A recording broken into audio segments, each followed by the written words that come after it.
Welcome to the Precious Metal Minute. I'm Tammy Kinsella-Davis. Over the past few years, it's been impossible to escape those TV commercials asking to buy your gold. But what does it mean to you? In this minute, we'll have an expert help us understand this phenomenon. Joining us today is Terry Hanlon. Hey, Terry. Welcome. Hi, Tammy. Thank you. So if someone has unwanted gold, jewelry in particular, what is the best way for them to capitalize on that? Sell it. Accumulate it, gather it, and sell it. One of the biggest problems is that people lose track of their precious metals and they don't realize what the real value is. So today is the time to gather what you're not wearing and put it together and find somebody to sell it to. So who do you look for? Well, there's everything from home buying services, of which there are a tremendous number, and our refinery accommodates a lot of those. So they're not such bad people. Usually those are neighbors, and it's usually operated by women. And so their knowledge is somewhat limited, but their intentions are good. And that's what you want, someone who you're dealing with who's honest. But to take that a step further, coin dealers have been dealing in scrap gold for 50 years. They understand it. They understand the melt value. So if you're selling, find somebody you trust, which is always the case in precious metals, and then find somebody who will answer your questions. And the questions are, what percentage do you pay of the melt value of gold? What is 14 karat? What is 10 karat? What's the purity?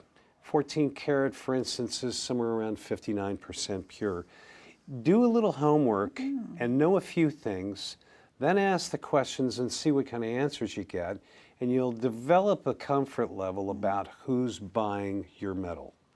So, small quantities, you have small refiners, you have coin dealers, even jewelers. What if you have a lot of gold? What would be your advice for people interested in finding a refinery? Well, a refinery is obviously the next step up. They're not going to handle small quantities. Go on the web, take a look. If you went to our web page, for instance, the refinery is not the focus. Most web pages, most refiners are standalone operations. They're not diversified and involved in other things. So there are choices. For the most part, you're going to have to consider the fact that there isn't a refiner around the corner. You might have to pack up your inventory and ship it to a refinery. So have the conversation, call them, ask them, make sure that your refiner is transparent, he's visible, he's educational. Some of the things that we do at our refinery, for instance, is that we offer the ability to watch your gold being melted. Is that something I should look for? Yes, I think you should. Even if you don't use that, find a refinery that does offer that service so they understand that you could possibly want to view the melting of your gold. If they're too private about that, then if you don't know them and you haven't had a good reference, then I would say that your comfort level should tell you to stay away. Ask questions, you'll have answers. Go to their websites and see if they define what their fees are.